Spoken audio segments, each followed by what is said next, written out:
Good evening, everyone. I am Danny Nicole, and I am the host of Book Talk, Author Visibility Podcast. And this evening, we are speaking with author Shana Cummins, and she will speak to us tonight about her book. So I'm going to go ahead and have Shana tell us who she is, where she's from, and the book she will talk about today. Well, hello everybody. My name again is Shana Cummins. I am from Pontiac, Michigan. If you haven't heard of it, it's a small town by Detroit. It's in the Metro Detroit area. And the book I wrote is Memoir of a Burdened Child. And a little bit about myself, I'm a CPA. I am in the finance industry, so you can only imagine this is such a busy time for me right now, with everybody wanting their taxes done. A mother of two, and this is my first book, so I'm super excited. Absolutely great. Thank you. Thank you for sharing that. So, can you give us a little synopsis about the book, a little summary of the book? Yeah. So it's called Memoir of a Burdened Child. Basically, it's my story. It's not a biography. I like to point that out. It's not from the time I was born, although it might feel like it, but it's not from the time I was born but it's just me reflecting on my childhood. And I broke it into two parts. The first part is the mess I was born into, because it kind of represents everything I had no control over. And the impact from that to the second part of the book, which is the mess I created, which is me taking accountability for the things I've chose in my adult life and how I got to where I'm at now. Okay. I think it's a good story. So, what inspired you to write this book? I think for the most part, I don't want to call myself like the black sheep of the family, but I just took a different path. And so since I took a different path, I used to get this question all the time, like, how did you turn out so different? Everybody doing this way and you over here. How did that happen? And I didn't let my circumstances define who I was. Like they happened, I got through them, and that's just who I was, right? So I wanted to actually tell my story in hopes to inspire people, because it's not an easy story. Obviously, if you see the picture, it's like it's me. That's me on the front, as a child, and it's like I have a saddened look on my face because it's a memoir of a burdened child. It's more so the struggles that some of the kids in the 80s had to go through with the crack epidemic and how to overcome that, and wanting more for your life when there's no blueprint to show you how to get more. You have a blueprint of one way and you want to do something totally opposite. So that's really what inspired me, because also I feel like my spirit influence, right? I could tell my family, or I could tell coworkers or whoever the case may be that come to me about my story and hope to inspire them, but this book is to reach the person that I probably would never talk to. Right, absolutely. And Yeah. you definitely, have a story to tell. So, what message do you hope readers take away from reading the book? I think the greatest thing, the epilogue of the book talks about, I heard the speech when I was in my 20s. I went to Howard for the first year of college. And I remember a professor giving a speech that said, the beginning isn't the end. And I used to sit and think about that all the time throughout all my obstacles in life, like how something starts never defines how it could end. But you have the power in that. So I'm hoping that this book gives hope, inspiration, that it doesn't matter what you're going through, it doesn't define who you are, and you can get through it. But you give your circumstances the power, not that person, not the circumstance itself, it's you. You give it the power. So if you want to get through it, you have the ability to. And spirituality too. I think that you have to be grounded. You have to have, faith that you can get through it. And you have to stay prayed up, surround yourself with the right type of people, expose yourself to different type of things, because if you only seeing one thing, that's all you're gonna believe that is true. Right, absolutely. Thank you for sharing that.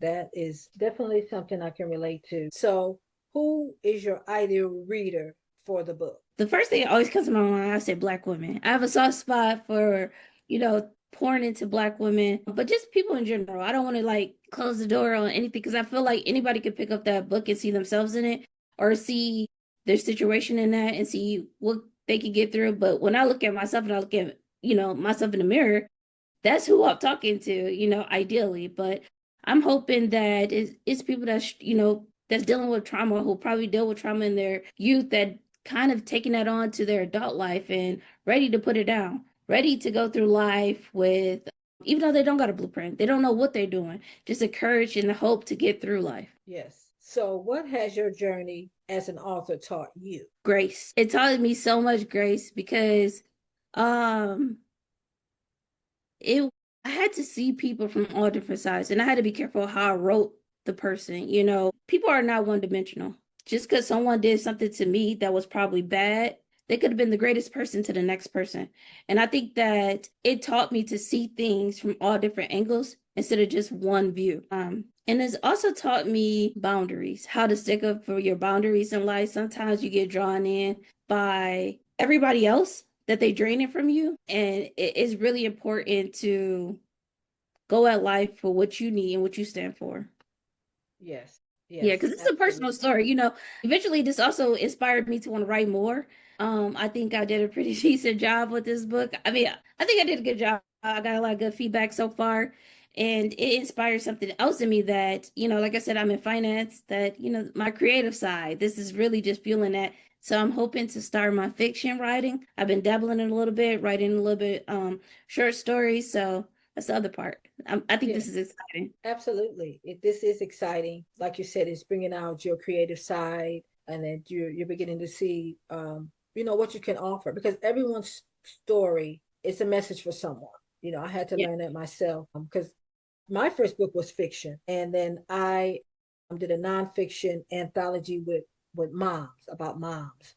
Oh, And so the difference, because the fiction was easy, I could create characters and plots and make believe like all day. But when I had to tell, like, be vulnerable and share my truth as a single mom raising children, at first it was a little scary, because I got to tell people, like, yeah.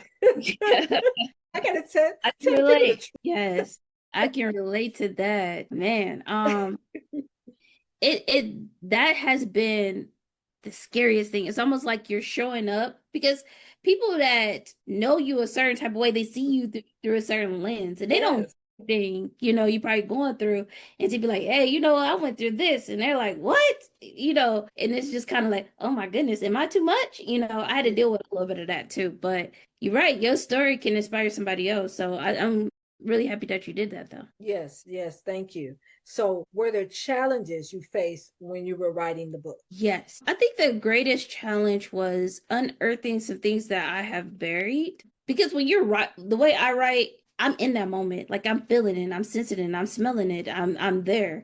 And to write about certain things that is traumatic, Mm-hmm. it would take me, I would write maybe a story. Because the cool thing about the book is each chapter is almost silo. It's like I talk about a certain memory, and that's that whole chapter. It doesn't always build up, so they're kind of independent.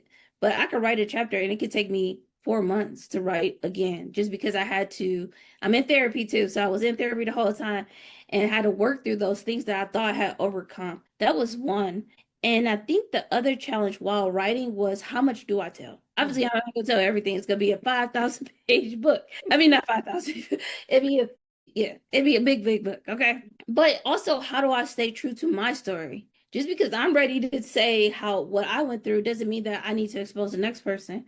It's not, they have to do that on their own. That's not my job to do.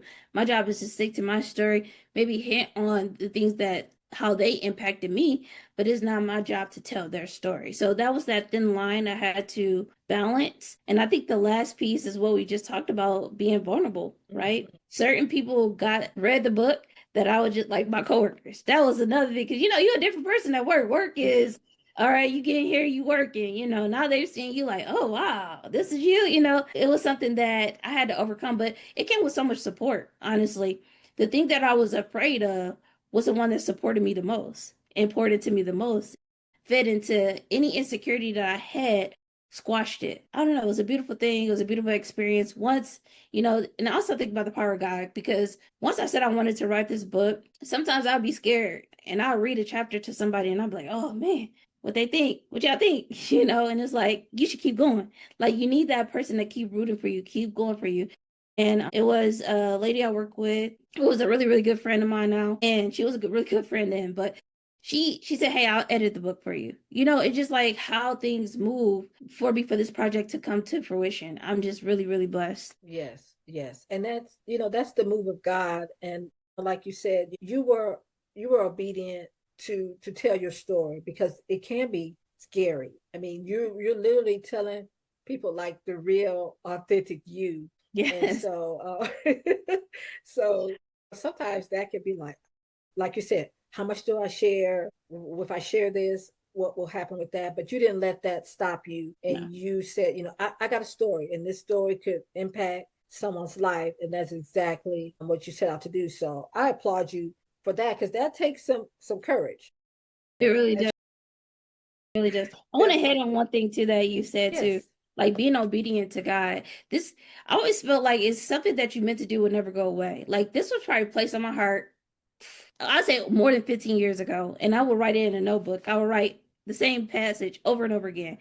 And I'm like, it can never grow. But it's like it was something I put on a vision board in 2018 that I'm gonna do it. Like I've already written these chapters, and I'm like, I'm going to write this book, and I'm gonna be dedicated. And this was in 2018. I just released the book in 2026. So sometimes it ain't when you really think it's gonna happen at that moment. It took a moment. It took a while for me to get there, but every time I fell back, every time I stopped right, I just never let go because it was something on my heart. So I feel like it was a greater calling than I could even understand. So I just kept going. And like I yes. said, God put the right people in place to help me bring this to fruition. So what impact do you hope your book will have on the readers? I hope, actually, it's hope, to be honest with you. At the Okay. end of the day, when you close that book, I hope that you have read a story that inspire you to go at life with all you got, because you only get one life, and hope that you can get through any circumstance that you're facing, because it's possible. Yes, yes, anything is possible,